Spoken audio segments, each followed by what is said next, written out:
안녕하세요. 즐거운 라디오입니다. 자, 오늘은 중국 파운드리 SMIC 화웨이 포기했다. 화웨이 진짜 끝났다. 라는 주제와 일본에 관련된 이야기로 좀 즐거운 소식 전해드리도록 하겠습니다. 자, 중국의 대표적인 파운드리 업체인 SMIC가 미국 기술이 들어간 반도체는 화웨이에 못 판다는 미국의 제재를 앞으로 철저하게 준수하겠다는 입장을 밝혀서 화제가 되고 있습니다. 어이가 없어서 좀 웃겨요. 미국의 제재를 받는 자국 업체 화웨이를 버리고 미국의 눈치를 결국 보는 것이죠. 자, 로이터와 중국 매일경제신문 등 외신에 따르면 SMIC는 성명을 통해 앞으로 상관 국가의 지역의 법률과 규정을 엄격하게 준수할 것이라고 밝혔는데요. SMIC는 또 규정에 따라 이미 화웨이에 계속 제품을 공급할 수 있도록 미국 정부에 신청서도 냈다 라고 밝히고 있습니다. 즉, 미국의 허가 없인 자국 기업인 화웨이와 거래를 하지 않겠다는 것이죠. 이거 딱 봐도 보여주기식 꼼수일 확률이 높은데요. 실제 SMIC는 중국 반도체 굵기의 핵심 기업으로 세계 파운드리 시장 5위 업체입니다. 현재 14나노 공정으로 반도체를 위탁 생산하고 있죠. 대부분 자국 물량이겠지만 말이죠. 중국 정부의 전폭적인 지원을 등에 업고 내년에는 7나노 공정을 도입한다고 발표한 상태인데, 실제 SMIC의 매출의 20%가량은 화웨이에서 나오고 있습니다. 그런데 이 반도체 업계에서는 SMIC의 이번 성명을 오히려 이례적으로 보고 있다고 합니다. 미국의 반도체 장비와 소프트웨어를 빼고는 반도체를 만들 수 없는 것을 감안해 본다면 SMIC도 원칙적으로는 미 제재에 따라 화웨이에 반도체를 팔 수 없는 것이죠. 하지만 중국이 미국에 강하게 반발하는 상황에서 SMIC가 미국의 제재에 따르겠다고 밝힌 것은 다른 속셈이 있을 확률이 정말 굉장히 높죠. 그 이유는 바로 미국 때문입니다. 며칠 전에도 제가 말씀드렸지만 현재 미국 정부는 SMIC를 화웨이처럼 거래 제한, 즉 블랙리스트에 올리는 방안을 검토하고 있습니다. 중국 같은 경우는 최근 HSMC라고 22조 원 먹튀 사건에 화웨이 같은 경우는 이제 내년이면 스마트폰도 제대로 만들지 못할 정도로 상황이 좋지 않은 상태인데, 천문학적인 지원을 해온 이 반도체 파운드리 업체인 중국 SMIC까지 블랙리스트에 올라버리면 중국 입장에서는 도저히 손쓸 수 없는 상황이 오기 때문이죠.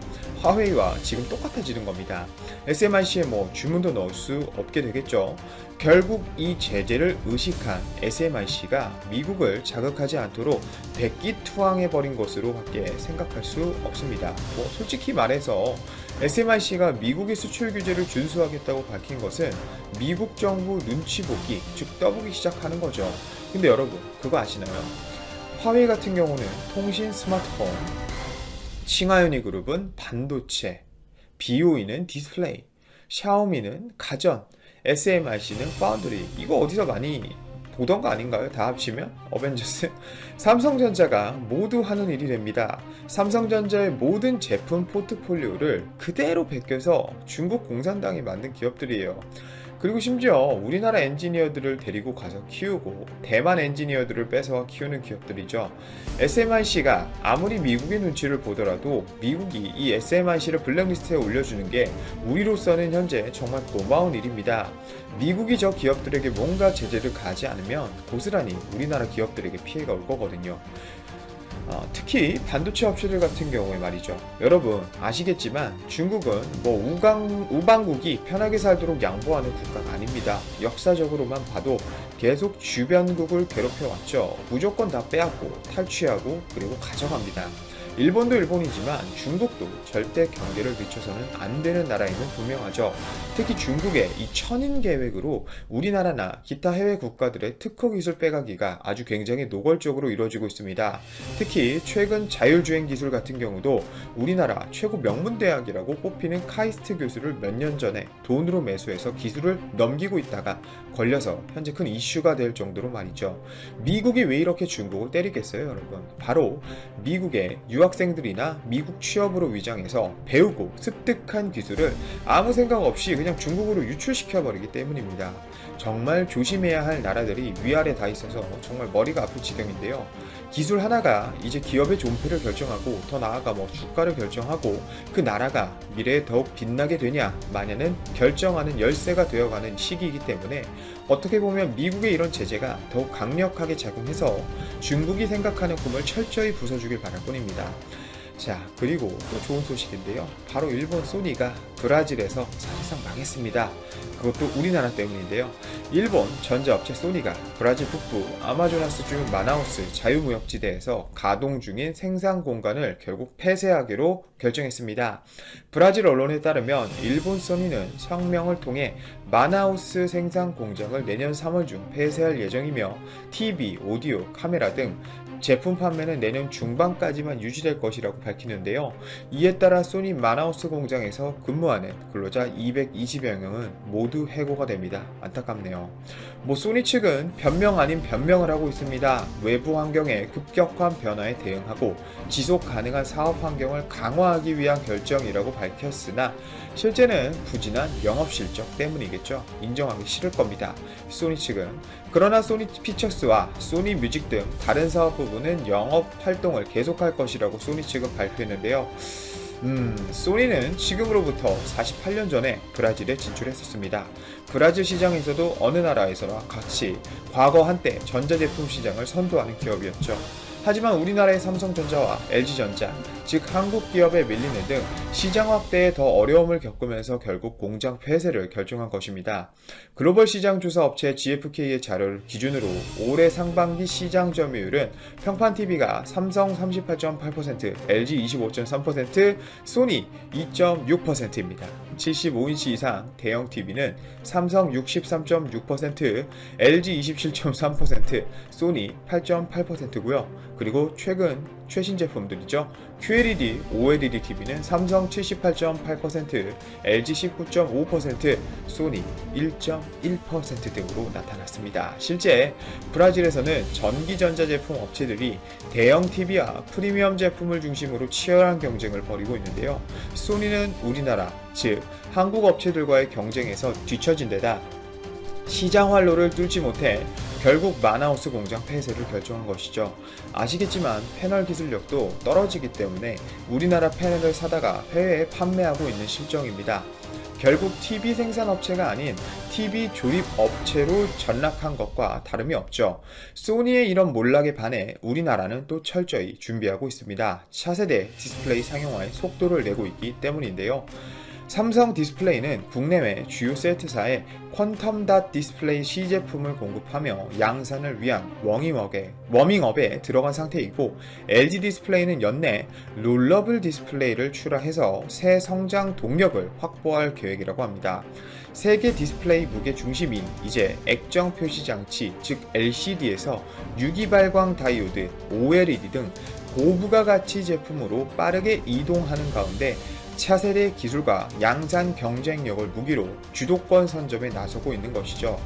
삼성이 LCD 공장을 최근 중국에 넘긴 이유는 분명 있을 것이고, LG 또한 OLED 및 롤러블 디스플레이 출하에 노력하고 있는 만큼 더 이상 일본 소니가 앞으로 대한민국은 전 세계에서 가장 강력한 영적, 경제적 강국이 될 것이라고 세계의 예언가들이 한국을 향해 눈을 돌리는데, 그 천사가 50년 동안 북한에서 일어난 일들을 얘기해주며 북한에 많은 역사가 일어날 것이라고 했다.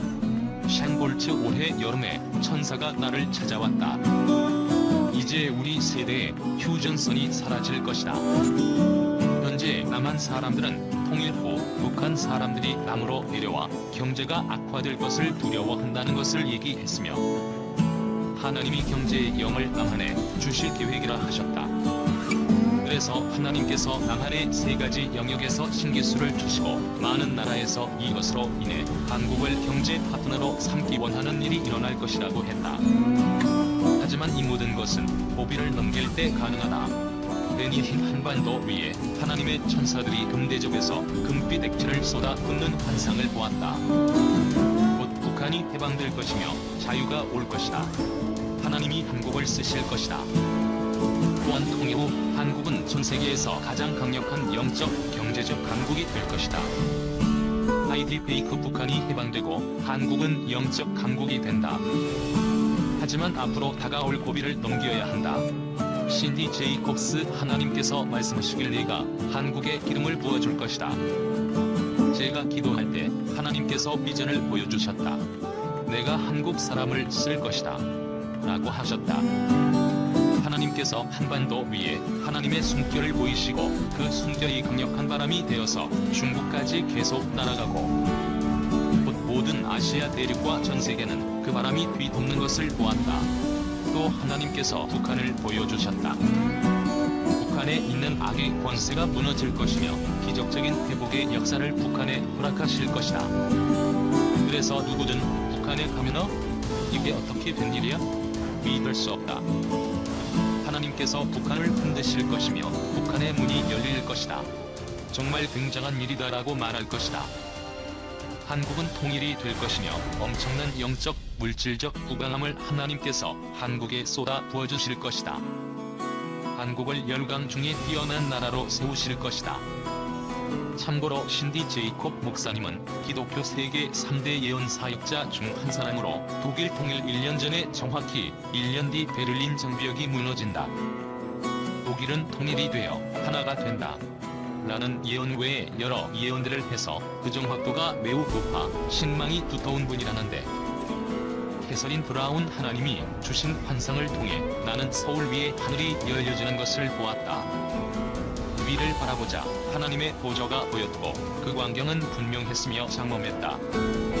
하늘 높은 곳에서 두 천사가 서울 위공중에 떠 있었는데 한 천사는 나팔을 쥐고 있었고 다른 한 천사는 금빛 용액으로 가득 찬 사발을 들고 있었다.